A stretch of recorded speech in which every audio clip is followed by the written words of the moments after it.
Clos d'Ambonnet is a single vineyard champagne made from 100% Pinot Noir grapes, so a Blanc de Noir meaning a champagne wine made from 100% red grape variety. So this is a white wine but made from red grapes. This is why it is called a Blanc de Noir.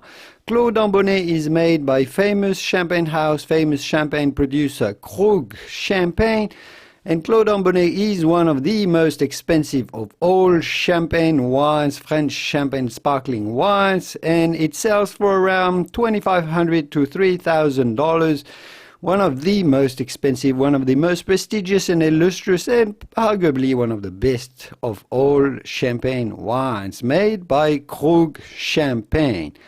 Krug Champagne, Clos d'Ambonnet. Clos d'Ambonnet. Clos d'Ambonnet, the typical French pronunciation, Clos d'Ambonnet, Champagne, Clos d'Ambonnet. I hope this video was useful. If it was, give it a quick thumb up before you go to support my work. And I will see you soon in the wonderful world of wine. Au revoir, bye-bye.